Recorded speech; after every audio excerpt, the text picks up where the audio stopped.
Kahit nasa Isabela, laging pinapanood ni Eddie, hindi niya tunay na pangalan ang pag-Facebook Live ng tinderang ito sa Rizal. Sinusubaybayan niyang pagbebenta nito ng gulay. Magaling ma'am, kahit wala kayong pera, pautahin kayo. Pangpagana daw sa pagbibinta para maaliw naman yung mga tao.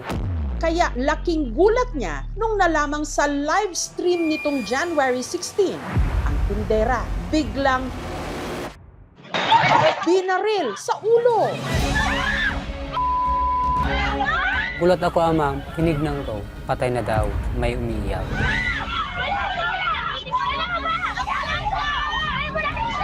Nakita ko yung bata, tumisirit na yung dugo sa may mukha. Si Eddie parang binuhusan ng malamig na tubig sa kanyang napanood. Hindi lang daw kasi siya simpleng follower lang. Ang fina-follow niya kasing tindera na binaril sa ulo, walang iba kundi ang kanyang sariling anak. Parang pumatay ng manok. Sana pagdusahan na sana. Yung ginawa. Isang krimen, isang live. Tumbukin natin ang may sala sa pinakamakapangyarihang ebidensya. Matapos ang pamamaril, ang gunman agad na umeskapo. Habang ang tindera na si Laika, sinaklolohan ng kanyang amo na si Daisy, parehong mga hindi nila tunay na pangalan. Ang sakit na makita mo yung bata na parang akala mo baboy na binaril. Yun nga lang, hindi raw agad nakaresponde ang mga barangay tanod. Hindi naman basta-basta tumusugod yung mga tao natin. Kina-clarify lang muna kung ano yung mga nangyari. Wala rin daw agad pumayag na tricycle driver na magdala sa biktima sa ospital sa takot na bumalik ang gunman at madamay sila.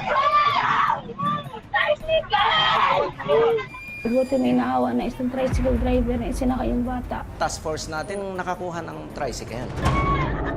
Nung dumating siya dito actually, dead on arrival po.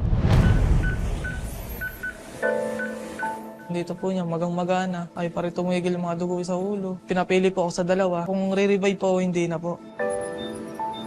Nag-resuscitate po sila. May heartbeat po tayo. Ang problema po, mababa. Mukhang malubha po talaga.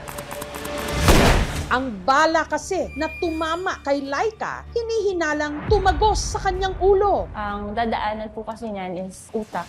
Nakakabit po sa neck vent since hindi po gising yung pasyente. Yung machine is helping her breathe and then the medications are supporting her functions. Samantala, bagamat hiwalay na ang mga magulang ni Laika na sina Eddie at si Maricel, hindi niya rin tunay na pangalan, mula Isabela. Dali-dali silang lumuwas pa Maynila para makita ang kanilang anak. Sobrang sakit. Di pa ako naniwala noon. Nung napanood ko, doon na ako sumigaw at di ko alam ang gagawin ko. Nakausap ko po siya tuwing gabi, umaga, bawat oras po. Sana gumaling ka na para sa anak mo. Si Laika, panganay sa 3 magkakapatid. Hindi madamot, mapagbigay ng bata, mapagmahal, mapagbiro sa akin para kaming magkapatid. Para makatulong sa pamilya na masukan siya sa tindahan ni Daisy sa Taytay sa Rizal taong 2021. Yung pamangking ko, ay girlfriend siya. Kaya yung bata napunta sa akin. Naghiwalay din naman sila, tapos nakilala niya yung bagong partner niya ngayon. Hindi na rin sila umalis sa bahay, dyan na rin siya nagkaanak. Sabi niya na yun, basta pag once na magtitinda, nakalive siya. Dahil maaasahan sa tindahan, nakuha raw ni Laika ang loob ng kanyang amo na si Daisy. Parang kadugtong na ng bito ko yung bata na yun. Kasi lahat ng aspeto, tinutulungan niya ako. Sa lahat ng negosyo ko, siya ang pinagkakatiwalaan ko. Maaasahan daw na tauhan si Laika. Katunayan, nang nahuli raw ni Daisy, ang dati niyang live-in partner na si Mike, hindi rin niya tunay na pangalan na may ibang babae. Dinamayan siya at inalalayan ni Laika. Yung anak ko kasi, lahat ng cellphone ng hawak-hawak niya, lahat alam niya ang password. Kasi yung anak ko ang gumawa lahat ng Facebook nila. Siyempre, yung amin niyang babae, tignan mo nga kung ano yung mga laman ng sa cellphone ni papa mo. Yung anak ko naman, siyempre, titignan niya. Doon sila natitiklo. Yung mga messages ng mga babae na doon. Pero Pero sino nga ba ang may lakas ng loob na bumaril kay Laika kahit pa sa gitna ng mataong lugar? At habang siya'y naka-live. Balikan natin ang mga nakunan ng live video mismo ni Laika.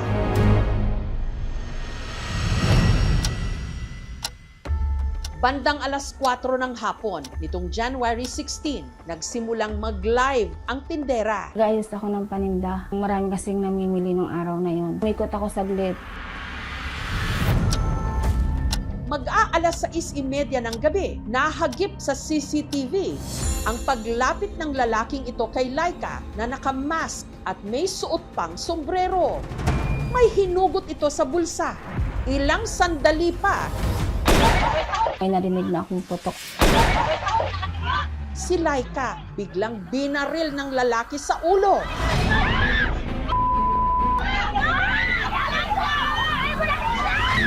Ang kopya ng live video ang siya ngayong pinakamatibay na ebidensya ng mga pulis laban sa suspect. Nagkaroon po tayo ng identification mismo po doon sa pangyayari. Ayon sa investigasyon ng PNP, ang suspect hindi lang pala isang beses nahagip sa kamera, kundi 3 beses. Panoorin natin. Sa unang kuha, makikita itong dumaan sa likod ni Laika. Pagkalipas ng halos 4 na minuto, makikita naman itong nakatambay sa tindahang kaharap ng pwesto ni Laika.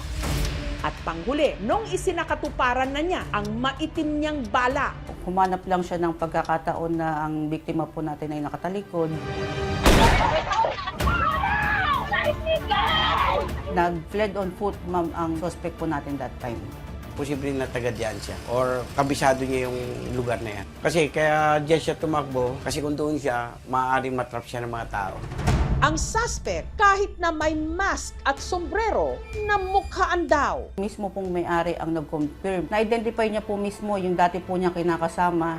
Walang iba kundi si Mike. Dahil po ata sa pambabae, kaya naghiwalay po sila. Kasi siya lang po kasi nagsusumbong sa nanay niya na kung may ginagawa yung tatay niya ng hindi maganda. Walang silang naghiwalay sa anak ko po. Binigay yung 6 na negosyo ng mamamamahan niya. Siyang nangangasiwa. Siyang pinagkatiwalaan. Alam ko na may ipon sila.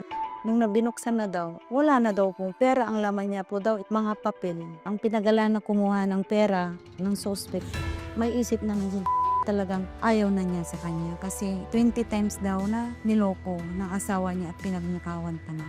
Si Daisy, tumanggi munang magbigay ng anumang pahayag tungkol dito.